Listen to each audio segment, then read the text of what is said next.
সম্মানিত দর্শক, আমন্ত্রণ ইউসিবি টু দ্য পয়েন্টে। আমি তারিকুল ইসলাম মাসুম আছি আপনাদের সঙ্গে। যে যেখান থেকে যুক্ত হয়েছেন শুভেচ্ছা, সবাইকে ভালো আছেন সেই প্রত্যাশা রেখে শুরু করছি আজকের অনুষ্ঠান। আলোচনার বিষয় শোকের মিছিলে দেশ। শোকের মিছিলে দেশ, বেগম খালেদা জিয়ার জন্য শোক। সাবেক প্রধানমন্ত্রী, বাংলাদেশ জাতীয়তাবাদী দল বিএনপির চেয়ারপারসন বেগম খালেদা জিয়ার মৃত্যুতে 3 দিনের শোক চলছে, রাষ্ট্রীয় শোক। বিএনপির পক্ষ থেকেও 7 দিনের কর্মসূচি চলছে। বেগম খালেদা জিয়ার জানাজা দাফন সম্পন্ন হয়েছে। সাধারণ মানুষ তার কবরে শ্রদ্ধা জানাচ্ছে। বিএনপির অফিসে যে শোক বই, তাতে দেশি বিদেশি প্রতিনিধিরা, বিভিন্ন রাজনৈতিক দলের নেতৃবৃন্দ শোক বইয়ে স্বাক্ষর করছেন। বাংলাদেশ জাতীয়তাবাদী দল অনুযায়ী তাদের কার্যক্রম পরিচালিত করছে এবং করবে। সামনে একটি জাতীয় নির্বাচন, এসব নিয়ে আলোচনা হবে। আলোচনার জন্য আমাদের সাথে স্টুডিওতে উপস্থিত আছেন জনাব হুমায়ুন কবির, যুগ্ম মহাসচিব বিএনপি, এবং তারেক রহমানের পররাষ্ট্র বিষয়ক উপদেষ্টা। আপনাকে স্বাগত জানাচ্ছি। সম্মানিত দর্শক, আমাদের সাথে আরও উপস্থিত আছেন শামসুল আলম লিটন, চেয়ারম্যান অতীশ দীপঙ্কর বিজ্ঞান ও প্রযুক্তি বিশ্ববিদ্যালয় এবং সাংবাদিক, রাষ্ট্রপতির সাবেক উপপ্রেস সচিব। আপনাকে স্বাগত জানাচ্ছি। আমরা শুরুতে বলছিলাম শোকের মিছিলে দেশ। হুমায়ুন কবির, আপনাকে দিয়ে শুরু করতে চাই, যেহেতু আপনি দলের বিএনপির একজন যুগ্ম মহাসচিবও, যুগ্ম সম্পাদকও।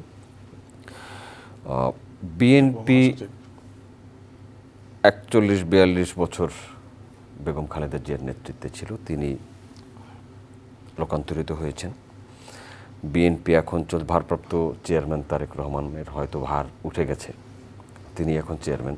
এখন এক্ষেত্রে সাংবিধানিক কোনো ব্যাপার আছে কিনা, গঠনতন্ত্র অনুযায়ী কোনো সিদ্ধান্ত নিতে হবে কিনা জানি না, কিন্তু এখন এই দল, এই দেশ, এই নির্বাচন, সব কিছুর দায়িত্ব এখন তারেক রহমানের উপর।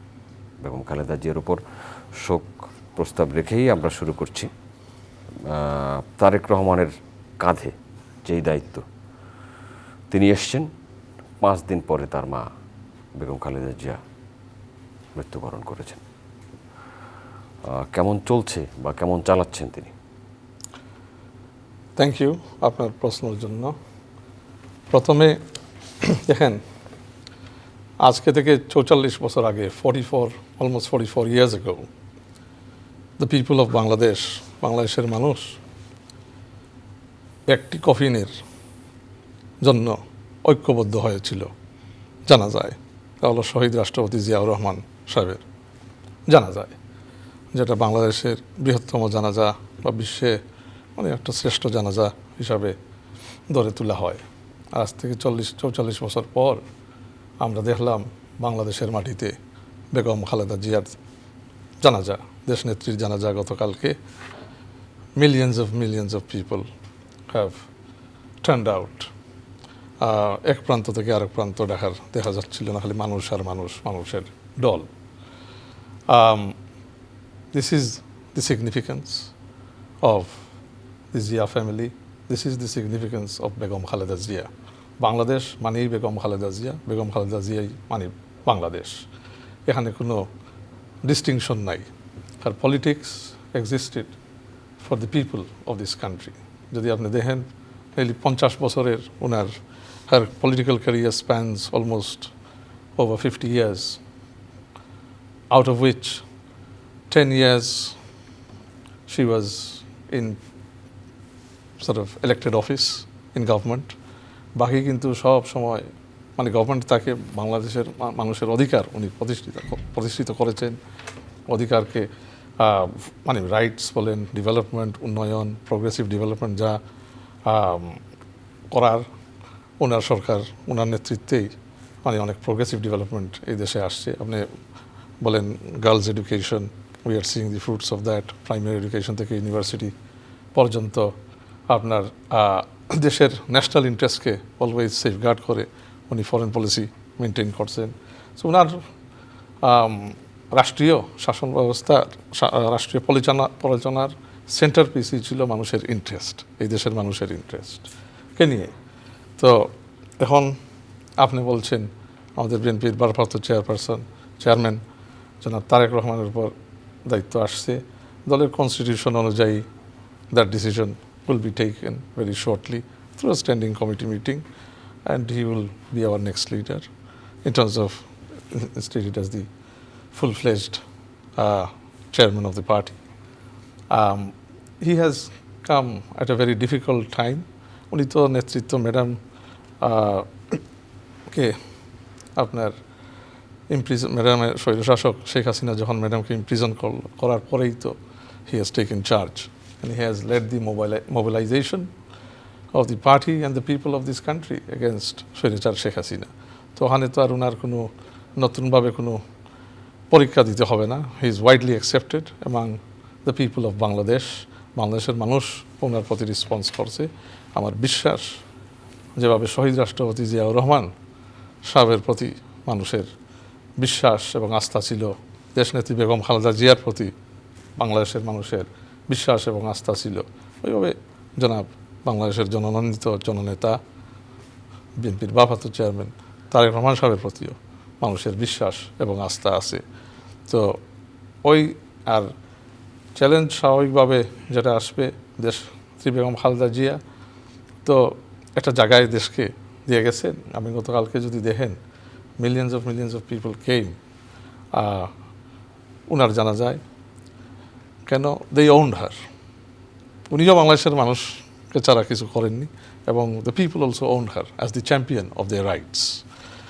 তো এবং আপনি বিশ্ব পরিমণ্ডলে যদি দেখেন in world affairs she has also left an impact.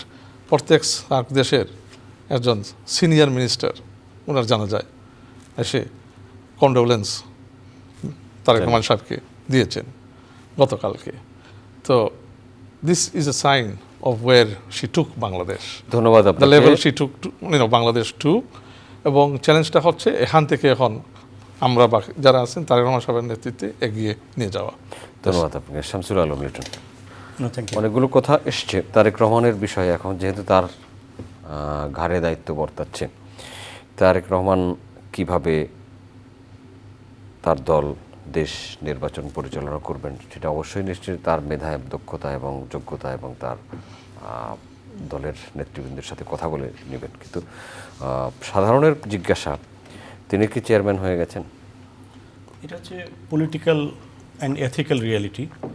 সবচেয়ে বড় অর্গানাইজেশনাল প্ল্যাটফর্মে শোকের যে 7 দিন পরে ওনারা সাংগঠনিক বৈঠকগুলো হয়তো করবেন, এর মধ্যেও জরুরি ভিত্তিতে করা অবশ্যই ওনারা প্রতিদিন মিট করছেন। কিন্তু এখন তো সেটা আলোচনার বিষয় হয় না, কারণ আমাদের যে সংস্কৃতি সেটা হচ্ছে 4 দিনের একটা হচ্ছে রিচুয়াল, ধর্মীয় যে ব্যাপারটা, সেটি হচ্ছে যে এই 4 দিন বিশেষ কতগুলো ব্যাপার আছে।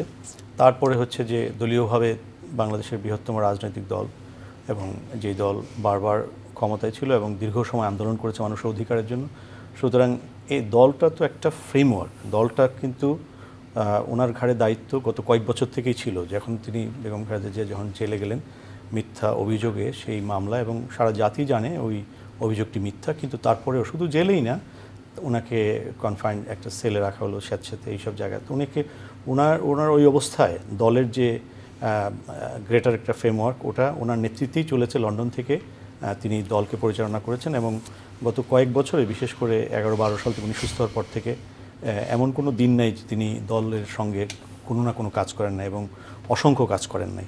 সো এই কারণে ম্যাডাম যখন জেলখানায় গেলেন এবং নিপীড়নের শিকার হলেন, তিনি একদিকে দলীয় নেতাকর্মীদেরকে ম্যাডাম যেভাবে বলে গেছেন সেই একই ধারায়, অহিংস ধারায়, সাংগঠনিকভাবে সুশৃঙ্খলভাবে এবং 20 লক্ষ মানুষ 25 লক্ষ মানুষ যখন ওনার ডাকে ঢাকা এসছে, তখনও যখন নির্বিচারে তাদের উপর হামলা করা হয়েছে, উনি কিন্তু সেখান থেকে ধৈর্য এবং সহনশীলতার সঙ্গে আন্দোলন পরিচালনা করতে বলেছেন, যেটা উল্টো দেখেছি আমরা ওনার রাজনৈতিক অপোনেন্টদের ক্ষেত্রে। কোনো ছোটোখাটো ঘটনার প্রেক্ষিতেই তারা উস্কানি দিয়েছে, খুন করেছে, লুট করেছে অসংখ্য, এবং এটা অফিসিয়ালি বলেছে, অফিসিয়ালি একদম। আমরা কি বসে থাকবো নাকি, এটা হলে ওইটা লাশ ফেলে দেবো, একদম ক্ষমতায় থেকে যেটা বেগম খালেদা জিয়ার সময় এবং তারেক রহমান সাহেবের যে লিডারশিপ, এই জায়গাগুলোতে এই ধরনের উস্কানি মানে একটা দেশ সভ্য জায়গায় যেতে হলে যেই ভাষা, যেই চর্চা এবং যেই ধরনের কার্যক্রম দরকার, ওনার মা, উনি এবং শহীদ প্রেসিডেন্ট জিয়াউর রহমান একই ধারায় কাজটা করে গেছেন। এখানে আমি যদি আপনাকে বলি, দল সিদ্ধান্ত নেবে এবং এটা হচ্ছে পলিটিক্যাল রিয়ালিটি, উনি চেয়ারপারসন অথবা চেয়ারম্যান থাকবেন। কিন্তু এই যে শেখ হাসিনার 14 বছরের আমলে তারা শাসনে যত বেশি মনোযোগী ছিল তার চেয়ে বেশি ছিল বিএনপিকে তছনছ করে দেওয়ার জন্য। সুতরাং এই যে ম্যাডামের আন্ডারে লিডারশিপে এবং উনি যে গত কয়েক বছর নেতৃত্ব দিচ্ছিলেন, এখানে দু একজন চুনোপুটি ছাড়া গ্রেটার কোনো একটা লিডারকে কিন্তু অনেক ভয়ভীতি, এর মধ্যে ইলিয়াস আলীর মতো অত্যন্ত পপুলার, সেই 80-র দশকে যখন আমরা বিশ্ববিদ্যালয়ের ছাত্র, ইলিয়াস আলীকে টাচ করার কারো সাহস ছিল না। এত সাহসী, তাকে দুনিয়া থেকে গায়েব করে দিল বিএনপির সাংগঠনিক সম্পাদক। সো ওই রকম আপনি দেখেন বিএনপির সাংগঠনিক কাঠামোটা কত মজবুত। এই মজবুত কোত্থেকে হয়? দেশপ্রেম থেকে হয়। এই মজবুত হয় মানে লিডারশিপ থেকে। তারা বেগম খালেদা জিয়ার মধ্যে যে লিডারশিপ পেয়েছেন, সিম্পল, কোনো জটিল কথা তিনি বলতেন না। ওনার বক্তব্যের মধ্যে কোনো মানে এমন কোনো থিওরি থাকতো না যে থিওরি নিয়ে কাউকে গবেষণা করতে হবে। কারণ কি? কারণ তিনি যখন 91 নির্বাচনে ওনার মেইন স্লোগান ছিল কি? স্লোগান ছিল যে আমাদের হাতে স্বাধীনতার পতাকা, ওদের হাতে গোলামির জিঞ্জির। কোন দেশের গোলামি এটা সেটা দেশকে উল্লেখ করে আক্রমণাত্মক কথা বিএনপি কখনো অফিসিয়ালি টেক করে নাই। কারণ হচ্ছে যে এই যে ভদ্রতার রাজনীতি, সভ্যতার রাজনীতি, আমি আমার দেশের প্রতি কমিটেড। এবং ঠিক একই ধারায় তারেক রহমান সাহেব তো একই কথা বলেছেন, আমি আমার দেশের স্বার্থে আমি সব কিছুই করবো, অন্যের স্বার্থের প্রতি আমার কে কী ভাবলো তা দিয়ে কিছু যায় আসে না। এই ধারায় কিন্তু তারা রাজনীতি। সুতরাং এই মজবুত সাংগঠনিক যে মজবুত অবস্থাটি, এখানে দলের চেয়ারপারসন, লিডারশিপ অথবা স্ট্যান্ডিং কমিটি, এগুলো হচ্ছে অবিতর্কিত, এগুলো হচ্ছে ইউনানিমাস। মানুষের ওই মানসিক ঐক্য না থাকলে তারেক রহমান সাহেব কি কোনোদিন আসতে পারবেন? শেখ হাসিনা তো প্রতিদিনই ওনাকে এনে ফাঁসি দিত। তো সময়ের পরীক্ষায় প্রতিষ্ঠিত হয়েছে who is who and what is what. আমি বিশ্বাস করি আপনি যে প্রশ্নটা করলেন তার সামারিটা হচ্ছে যে এই দলটি স্বৈরাচারী এরশাদের আমলে একই রকমের ভয়াবহ অত্যাচারের মুখোমুখি হয়েও 91 সালের প্রথম গণতান্ত্রিক নির্বাচনে তারা জননন্দিতভাবে ক্ষমতায় এসেছে, এমনি না। ধন্যবাদ ঠিক আপনাকে। 15 বছর পরে আজকেও সেই রিয়েলিটির সামনে, এবং বেগম খালেদা জিয়া যে প্রথম বাংলাদেশে, আমার শেষ বাংলাদেশের যে পতাকাটি ওনার পুত্রের হাতে দিয়ে গেছেন, সেটির নতুন নামটা হচ্ছে সবার আগে বাংলাদেশ। সো এই ধারাই তিনি রাজনীতি এগিয়ে নিয়ে যাবেন। ধন্যবাদ আপনাকে হুমায়ুন কবির। বেগম খালেদা জিয়ার অনুপস্থিতিতে একটি নতুন বাস্তবতা হলো 12ই ফেব্রুয়ারি জাতীয় নির্বাচন। মনোনয়ন দেওয়া হয়েছে, মনোনয়ন যাচাই বাছাই হচ্ছে, প্রার্থিতা ঘোষণা হবে। পুরোপুরি প্রার্থিতা ঘোষণা, দলীয় প্রার্থিতা তো দেওয়া হয়েছে, যাচাই বাছাই পরে যারা টিকবেন এবং জোট। নতুন বাস্তবতা হলো যারা একসময় জোট সঙ্গী ছিল, সর্বশেষ যারা একসাথে ক্ষমতায় ছিল, এখন প্রতিদ্বন্দ্বিতা করছে। না, এটাই তো গণতন্ত্র। সবসময় যে যারা জোট সঙ্গী, জোট তো আপনার কিছু কালেকটিভ অবজেক্টিভ নিয়ে হয়, এটা তো পার্মানেন্ট কোনো রিলেশনশিপ না। জোট হয় দলের পলিটিক্যাল ইন্টারেস্ট ভিত্তিক, আপনার কালেকটিভ যে অবজেক্টিভ অ্যাচিভ করার জন্য জোট হইতে পারে ইলেকশনের আগে, আবার জোট হয় কিছু কিছু জায়গায় পার্লামেন্টারি ইলেকশনের পরে যদি প্রয়োজন হয় টু ফর্ম আ গভর্নমেন্ট। তো এই দুই ব্যক্তিতেই জোট হয়। তো জোট কোনো আপনার পার্মানেন্ট রিলেশনশিপ না পলিটিক্সে বা পলিটিক্যাল কালচারে, যেটা বাংলাদেশে হোক আর যে কোনো জায়গায় পৃথিবীর হোক। বাট এইটাই গণতন্ত্রের একটা, it's the beauty of democracy in terms of differing opinions, আপনার কনফ্লিক্ট অফ পলিটিক্যাল অপিনিয়ন তো থাকবেই। But what the BNP under the leadership of Tariq Rahman will do is that we all want to prevail in a democratic space, এবং আমাদের ইস্তেহার, আমাদের development plan আমরা বাংলাদেশের মানুষের কাছে নিয়ে যাব, এটা তুলে ধরব, এবং আমরা আশাবাদী বাংলাদেশের মানুষ এই ম্যান্ডেটের প্রতি, এই ম্যানিফেস্টোর প্রতি ওভারওয়েলমিংলি একটা আমাদেরকে ম্যান্ডেট দিতে আমাদের বিশ্বাস প্রস্তুত আছে। এবং আমার বিশ্বাস যেভাবে বেগম খালেদা জিয়ার উপর বিশ্বাস ছিল বাংলাদেশের মানুষের, ওইভাবে তারেক রহমান সাহেবেরও নেতৃত্বের উপর বিশ্বাস। নির্বাচনী ইশতেহার কবে আসছে? আমরা আগামী গভর্নমেন্ট ইনশাআল্লাহ মানুষের ম্যান্ডেট নিয়ে ফর্ম করব। আপনার দ্বিতীয় প্রশ্ন, নির্বাচনী ইশতেহার কবে আসছে? সুন, ভেরি সুন। ওটা ক্যাম্পেইনের আপনার ফর্মাল লঞ্চ হওয়ার আগেই ইনশাআল্লাহ পাবেন। 21 জানুয়ারি তো আপনার formally campaign will launch as per the rules of the election commission. পররাষ্ট্র নীতির ক্ষেত্রে কোন দিকটায় গুরুত্ব দেওয়া হচ্ছে? দেশকে, দেশের মানুষের ইন্টারেস্টকে তা তো অবশ্যই। এর আগে বিএনপি যখন ক্ষমতায় ছিল তখন প্রাচ্যমুখী একটা তৎপরতা ছিল। না, ওইগুলো তো অ্যাডজাস্টমেন্ট রিঅ্যাডজাস্টমেন্ট পলিটিক্যাল ইন্টারন্যাশনাল অ্যাফেয়ার্সের থাকবে, বাট প্রাথমিক যে গুরুত্ব হচ্ছে যে are these alignments in line with the interest of the people of our country. তো তারেক রহমানের সরকার ইনশাআল্লাহ গুরুত্ব দিবে মানুষের ইন্টারেস্টের প্রতি, আমাদের ন্যাশনাল ইন্টারেস্টের সাথে মিল রেখেই আমরা পশ্চিমাদের সঙ্গে সম্পর্ক বজায় রাখবো, আবার ইস্টার্ন স্ফিয়ারও আমাদের সম্পর্ক বজায় রাখবো। We will not sell our country to make any আপনার কুইক উইন্স। যেটা মানুষের জন্য ভালো হবে, বাংলাদেশের জন্য ভালো হবে, ওই ভিত্তিতেই আমরা বায়োলেটারাল রিলেশনসগুলো আমরা উই উইল স্ট্রেংথেন। এবং আমি আগেও বলছি কয়েকদিন আগে যে our foreign policy will be based on a three pronged approach. It won't be dependent, it won't be any country specific, এখানে কোনো কান্ট্রি স্পেসিফিক ডিপেন্ডেন্স থাকবে না। It will be multifaceted and it will be flexible. কিন্তু এখন ওই তিন জিনিসের উপর ভিত্তি করেই আপনি adjustment, readjustment, alignment current international political অর্ডারে আপনি করতেই হবে। কেন এখন আর it's not a bipolar world যে এখানে জাস্ট দুই দেশ মেনটেন করতেছে। It's not a issue about US and China. There are other, there are groupings around the world in the world political order at this moment in time. So Bangladesh, it provides a significant space for Bangladesh to be influential now. Bangladesh will necessarily just be a follower, not the case necessarily. We have a strategic geographical, we are located very, strategically. আমাদের একটা geopolitical লিডারশিপের ব্যাপার আছে। We can, influence and provide leadership in our region that will be of if we can do it in the right way, it will be of significant value to other players outside our region. So this all can only be done if there is a government with a solid, legitimate, democratic mandate, which I believe will be in the case of a BNP government led by Tareq Rahman, inshallah. Public যদি vote দিয়ে নির্বাচিত করে। Public যদি vote দিয়ে নির্বাচিত। ধন্যবাদ আপনাকে Shamsul Alam written. এবারের নির্বাচন বিষয়ে একটু থাকি। তারেক রহমান ভোটার হয়েছেন ঢাকা 17-তে, তিনি সেখান থেকে নির্বাচন করবেন। জোটগুলো এবং বিভিন্ন দলের শীর্ষ নেতা ঢাকা থেকে নির্বাচন করছেন। ঢাকার নির্বাচনটা অন্যান্য জায়গার নির্বাচনের চেয়ে একটু পৃথক হবে, একটু গরমও হবে। তারেক রহমান বিএনপির প্রধান, তিনি ঢাকা 17 থেকে নির্বাচন করছেন। শফিকুর রহমান জামায়াতে ইসলামীর, তিনি ঢাকা 15 থেকে নির্বাচন করছেন। আমরা যেখানে কথা বলছি ঢাকা 12, এখানে বিপ্লবী ওয়ার্কার্স পার্টির সভাপতি নির্বাচন করছেন। তরুণদের যে রাজনৈতিক দল এনসিপির প্রধান নাহিদ ইসলাম ঢাকা 11 থেকে নির্বাচন করছেন। ঢাকার নির্বাচনী উত্তাপ আপনি ঢাকায় বসে কি টের পাচ্ছেন?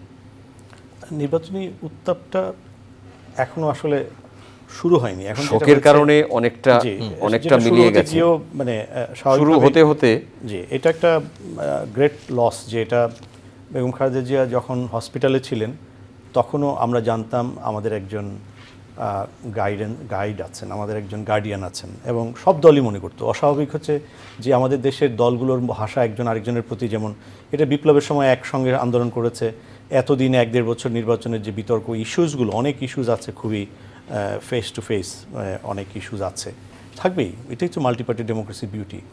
কিন্তু বেগম খালেদা জিয়ার প্রশ্নে মানে তারা কিন্তু উনি আসলে শুধু এখনই না, উনি 91তেই আপসীন নেত্রীর পাশাপাশি একটা ব্যাপক প্রভাব ফেলেছিল, সেটা ছিল মা মাটি মানুষের নেত্রী বেগম খালেদা জিয়া। এইটা কিন্তু 91-এর নির্বাচনে বিজয়ের পেছনে ওই যে পতাকার কথা বললাম, আর এইটা অর্থাৎ আপসীন, মানে স্বৈরাচার না, উনি যদি ওনার জন্ম এবং উনি যদি ওই আন্দোলনের নেতৃত্ব না দিত, তাহলে অনেকেই ধারণা করে সেই স্বৈরাচার এরশাদেরই পরবর্তী বংশধর হয়তো বাংলাদেশ চালাতো। এখন কথা হচ্ছে ওনার প্রতি রেসপেক্ট রেখে যার যে কর্মসূচি ছিল সব স্থগিত করা হয়েছে, অ্যাটলিস্ট অন্তত 2-3 দিন।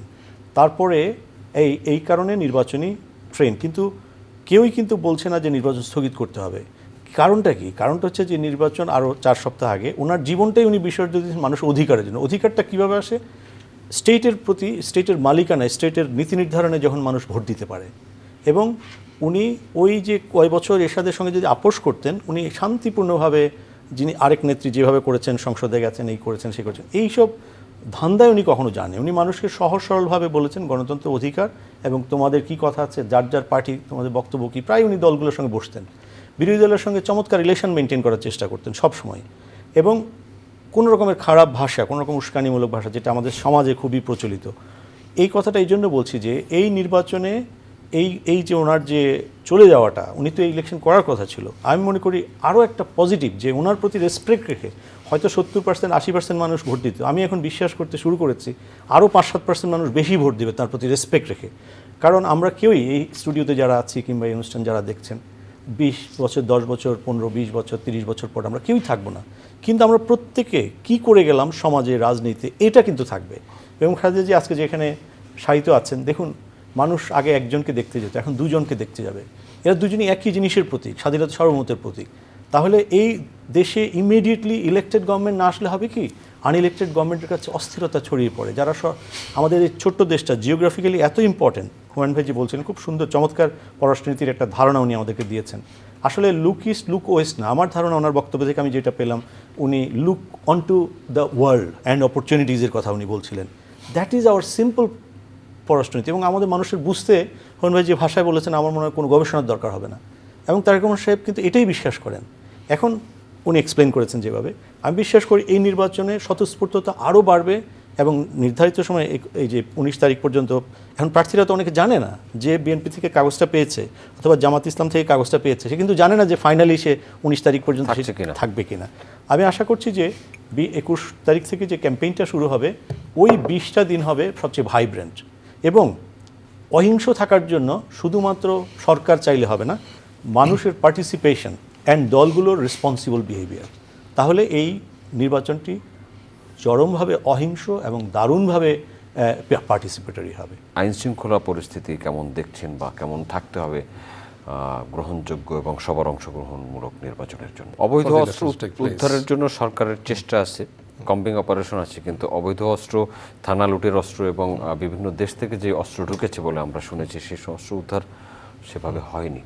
ওটা তো 15 বছর যখন একটা লুটেরাজ সরকার ছিল, স্বৈরাচার সরকার ছিল, যে অস্ত্রের উপর বাংলাদেশের মানুষকে শাসন করছে, তো ওই মার্কা শাসন ব্যবস্থায় তো স্বাভাবিকভাবে এখানে অনেক অস্ত্র থাকবে, অনেক আনলাইসেন্সড weaponry will be there, but it is for the law enforcement and authorities to deal with this with speed and ensure that the environment is safe enough.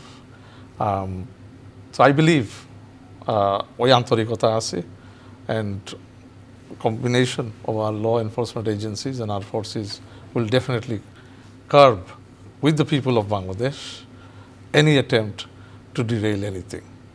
ধন্যবাদ আপনাকে শামসুল আলম লিটন। শেষ করব আপনাকে দিয়ে, আইন শৃঙ্খলা পরিস্থিতি একটা নির্বাচনের জন্য দেশের আইন শৃঙ্খলা পরিস্থিতি কেমন থাকা উচিত, কেমন আছে? সবচেয়ে ইম্পর্ট্যান্ট, এবং আমি যেটা বিশ্বাস করি, আমি হুমায়ুনকে সাপ্লিমেন্ট করি, ব্যাপারটা হচ্ছে যে শুধু অস্ত্রের সঙ্গে, অস্ত্র পরিচালনার সঙ্গে অর্থ জড়িত, কালো টাকা, এবং আমরা জানি 60,000 কোটি টাকা শেখ হাসিনা যাওয়ার, বিদায় নেওয়ার অথবা জনরোষের মুখে টেরোরিস্ট, যেটা হুমায়ুন ভাই বলেছেন, this is the right mason. কারণ যে এখন টেরোরিস্ট খুন করে প্রকাশ্যে নির্দেশ দিয়ে আবার এখনও লিস্ট করে খুন করার কথা বলছে, তিনি এবং তার অনুচরেরা ফিরে আসার স্বার্থে তাদের যে বিপুল অর্থ আছে সেটি বিনিয়োগ করবেনই, স্বাভাবিক।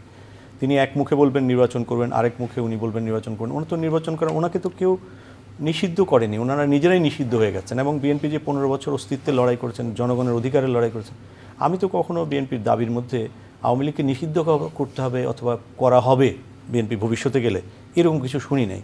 তাহলে যারা নিজেরাই নিষিদ্ধ হয়ে গেছে, এখন তারা দেশ থেকে গণতন্ত্র, মানবতা, মানবিকতা, আইন শৃঙ্খলা সব কিছুই নিষিদ্ধ করার জন্য সব কিছুই করবেন। এই জন্য সরকারের এই ব্যাপারে আমি কঠোর সমালোচনা করছি একজন অ্যানালিস্ট হিসেবে, একজন হিউম্যান রাইটস ওয়ার্কার হিসেবে। আমরা এই ফ্যাসিবাদের বিরুদ্ধে বিশ্বব্যাপী প্রচুর আন্দোলন সংগ্রাম করছি। মানুষের অধিকারটি কিন্তু যে কোনো কিছুর ঊর্ধ্বে। সুতরাং প্রতিটা মানুষ নির্বিঘ্নে আগামী কয়েক সপ্তাহ তার প্রস্তুতির মাধ্যমে ভোট যেন রিয়েল উৎসব হয়, আমাদের অধিকার প্রতিষ্ঠার উৎসব। তার পরবর্তী বছরগুলোতে মানুষ যাতে অ্যাকাউন্টেবল পায়, ওনারা যদি দায়িত্ব পান, ওনাদের কাছে যারা মন্ত্রী হবেন, এমপি হবেন, তাদের কাছে তারা এটা একটা অধিকারের সংগ্রাম শুরু হবে, মানুষ অধিকার প্রতিষ্ঠিত হবে, কোথাও বিচ্যুত হলে মানুষ তা তুলে ধরবে, এবং ম্যানুফ্যাকচারিং, এমপ্লয়মেন্ট, অনেকগুলো চ্যালেঞ্জ আছে। ওনারা যে ক্ষমতায় কেউ যাবেন, ইট ইজ নট এ মানে বেড অফ রোজেস। ক্ষমতার অনেক স্ট্রাগল আছে, যে পররাষ্ট্রনীতির দেশগুলোর সঙ্গে এত রকমের স্বার্থের কনফ্লিক্ট, ছোট বড় এবং এত রকমের, এটাকে মিনিমাইজ করে দেশের স্বার্থে ইজ ভেরি টাফ। উনি যেটা বলেছেন, এটার জন্য অনেক বড় বড় কাজ করতে হবে এবং কাজ করেছেন ওনারা, প্রচুর হোমওয়ার্ক করেছেন। এখন আসুন এই উৎসবটাকে, এই আমাদের অস্তিত্বের প্রশ্ন, 180 কোটি মানুষের ভাত, কাপড়, আশ্রয়, নিরাপত্তা, দেশের স্বাধীনতা, সব কিছু কিন্তু এই নির্বাচনের মাধ্যমে আমরা কিন্তু আমাদের হাতে রাষ্ট্রটাকে পাবো, জনগণের হাতে রাষ্ট্রটাকে পাবে। সুতরাং এই প্রক্রিয়ার মধ্যে যারা বাধাগ্রস্ত করবে, হাদির যে মৃত্যু আমাদেরকে অনেক বড় অ্যালার্ট দিয়েছে। সুতরাং হাদির মতো কোনো ঘটনা যাতে না ঘটে, এবং হাদির ঘটনা আমাদেরকে এটা সিগন্যাল দেয়, this group are not alone, are not a person. So এই মানুষগুলোকে অত্যন্ত কঠিনভাবে কিন্তু রাষ্ট্রকে নিয়ন্ত্রণ করতে হবে, এই কারণে যেহেতু রাষ্ট্রের অস্তিত্ব আমাদের সব কিছুর ঊর্ধ্বে।